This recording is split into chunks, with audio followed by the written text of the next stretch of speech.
some kind of explosion downtown. Attention all units on this channel. Some blankets.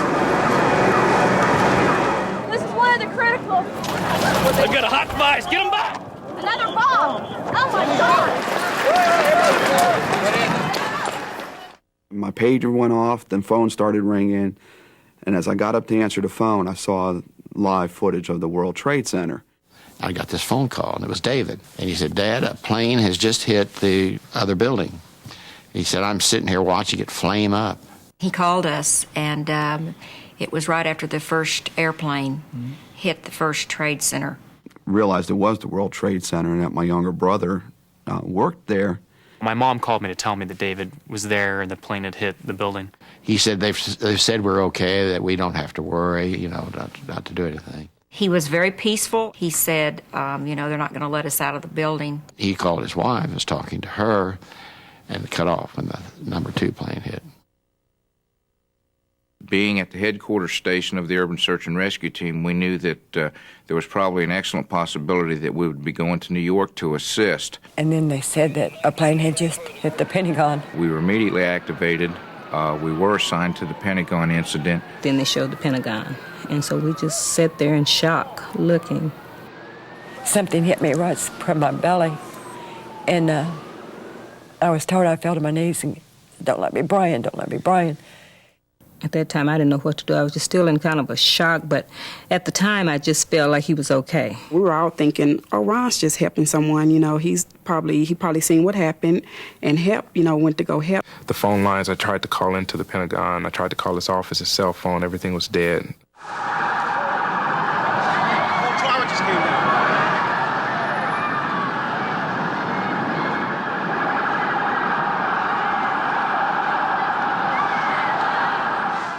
Everything hit. It was just like living in the past. It was obvious many people at that point had been killed. And when I saw that, I knew that David was gone. Because I knew he was there in there. I'd just spoken to him.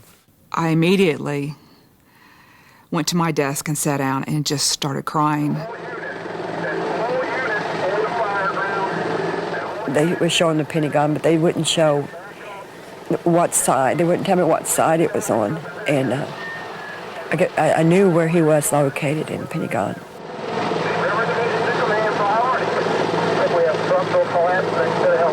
It took a whole morning to unfold to realize that, in fact, it had not been one event, but perhaps 3 or 4 events.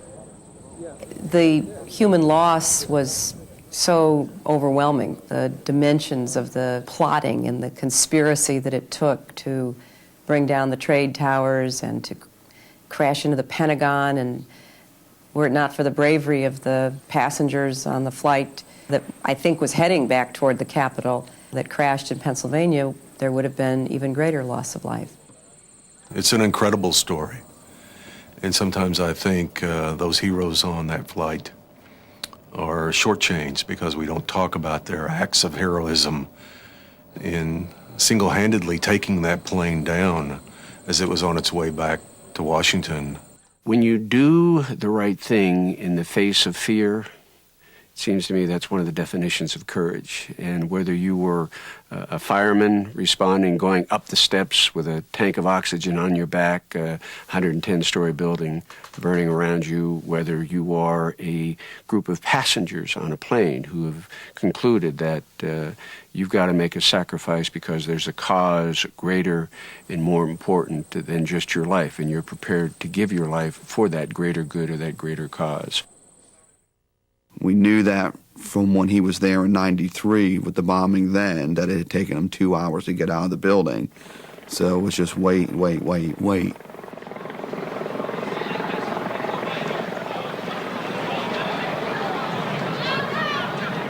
When Tower 1 finally did collapse, Dad and I both looked at our watches at that instant and did the math. An hour and 45. Where is he? Did he make it out? Is he still in the stairwell? Don't know.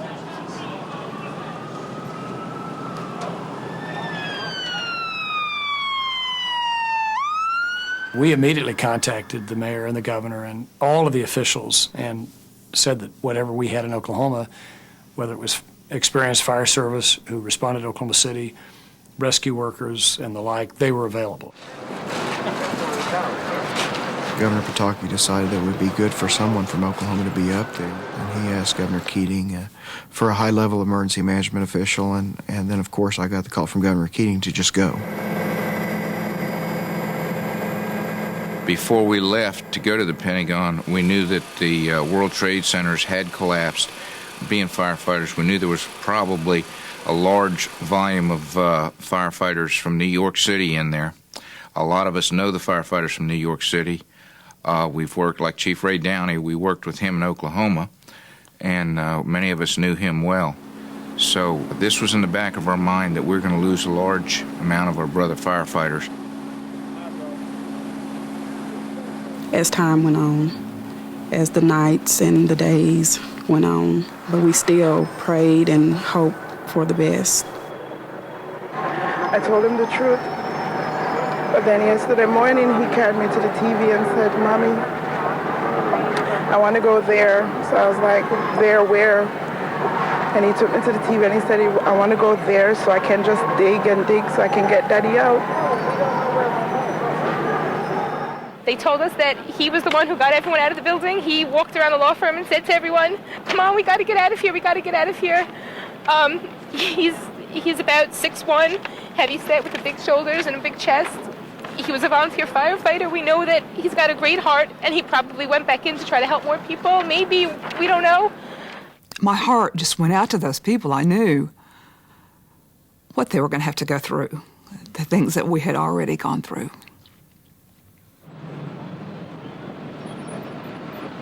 I went home to be with my wife and kids, and then reported to duty the next day on the 12th with everything still up in the air, his whereabouts unknown, and proceeded to be a normal work day until they dispatched us to the Pentagon as a relief crew on the 12th. After a thorough and extensive search of the building by the urban search and rescue teams that worked there, it was determined that there were no other live victims in the building.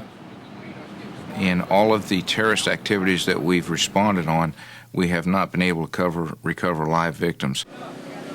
It became a stability issue with stabilizing the building so other people could work. When I got home the morning of the 13th, I had gotten word that they were declaring my brother dead.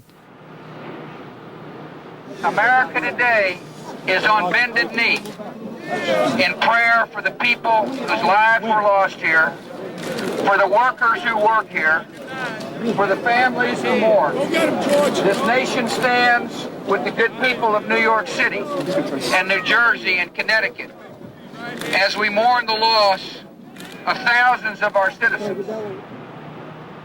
On Thursday, this police sergeant did call, and I knew what he was going to tell me. And before he told me, I said, I want to let you know from Oklahoma City that we want to thank the New York City Police Department for all the help you gave us when you came out here in April of 1995. And he said, well, I appreciate you saying that because two of those people from my police force who came out there are my close friends, and they're at the bottom of that rubble.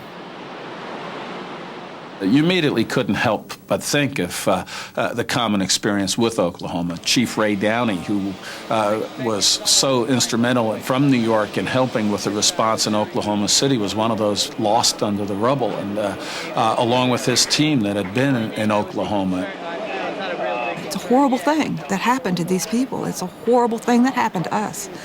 I felt like if I could just get there and let them know that I'll get better, that life will be better. It doesn't stay this horrible, horrible way it is today. One reason why I wanted to go up there is I wanted to let them know that no matter what, they can survive it. With the experience that I had with the years dealing with Oklahoma City bombing, I could help someone in New York. I prayed and I asked God, I said, I just wish I can be there just to put my arms around somebody. So the next morning, I didn't even turn on the TV. I just started making phone calls to everybody I knew here in Oklahoma City who had some connections maybe of trying to get us to New York City. And said, if you hear of a group going, I want to go. there truly was no way that we were going to be able to stop our Oklahoma City family members from getting to New York. I know that in my heart, so I really wanted to make sure we did it as well as we could. We started as a component of the mental health role that was at the Family Assistance Center. How the family members were able to view the World Trade Center site was they would have to take a ferry from Pier 94 to the World Trade Center site. New York was very cautious who they put on the ferry. They had security, and they had a mental health worker, and they had an Oklahoma City bombing family member. We talked to them all the way up there to Ground Zero. I try to inform them a little bit about what Ground Zero looked like. Each trip for me is like going out for the first time because, you know, you're with different people each time you go, and each person have a different emotion about going out there. On the way back, we talked about how we coped. Once they knew that you were from Oklahoma City and that you lost someone in the bombing, they stopped and asked you every question in the world. How do you do it? When do I have to get rid of my loved one's clothes? How do you deal with things? When would the pain go away? Will it ever go away? He just laid his head on my shoulders and he cried. He said, I don't understand why God would take my boy from me. I just don't understand why. They'll never understand why, because there's no understanding on this time as to why. I said, I know, because I had the same questions. I couldn't understand it either. The family members know exactly what to say. They know what not to say. I could say, I know how you feel. I say, get a journal and just write down everything you remember about your brother, good or bad. Just write it down, because that's going to be real important to you as time go on. Keep that good spirit of your loved one in your heart. And I also tried to tell them that, no matter what you do, you're going to have your nightmares, you're going to have your sleepless nights, so just be prepared for it. And we did this 3 times a day for 6 days. And so we got to meet a lot of the family members and try to help a bunch of them. Oklahoma City had been through the same thing. So the experience of people coming from Oklahoma and across the country really to help out was just tremendously gratifying. It was very easy for us to raise enough money to send several teams of counselors to New York City because people in Oklahoma City all wanted to help. I think we've been able to be particularly helpful, and I think we'll be more helpful on the question of how do you deal with the family members that have lost a loved one. And we've probably faxed or emailed all of the forms we have, all of the policies we used in terms of making decisions, what criteria we used for mental health, what criteria we used for all kinds of assistance. They took what we did and they built on it and they made it better. You have a family that's going through the grieving process, and not just going through the grieving process, but doing that in the context of a media circus. The way our husbands, our family members were killed will be public forever. This is going to be part of history. And they're going to be going to school every day, and this will be more likely part of their history lesson. It's difficult to sometimes go forward with restoring your life when you're continually pulled back to the event. The other part of Oklahoma City and New York that we tried to prepare them for is we would see certain increases in our client caseload at certain times. You can hire heavy equipment to move the debris, but heavy equipment won't fix lives and won't restore emotional health. And there's going to be people that are going to be hurting years from now. For some reason, that 3rd year after the Oklahoma City bombing, we saw an increase in rescue workers that wouldn't come in for help prior. Grief is a long, long, long process when you go through a tragedy like we have. We still need to be there for those people, 6, 7, 8, 10 years down the road, as long as it takes. You in Oklahoma City are victims of tragedy and witnesses to hope. You have overcome evil, and you have suffered with courage. And for that, your nation is grateful. Everyone came together in Oklahoma City. Oklahoma City was absolutely fantastic in the way they treated us and assisted us. we thought maybe we wouldn't have that situation if we had something in our own backyard. And the reality is the people reacted exactly the same. Well, we had something in our own backyard, and the way the people in this area came together was just unbelievable. It made me realize at that particular point, I don't think it makes any difference where you go in the United States of America.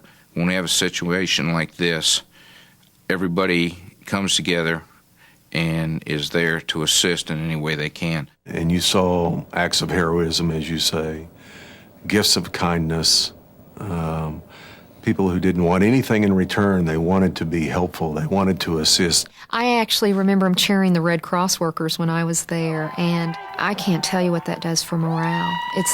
It's those type of things that make a huge difference. And when you talk to your rescue workers, the firefighters will tell you the exact same thing.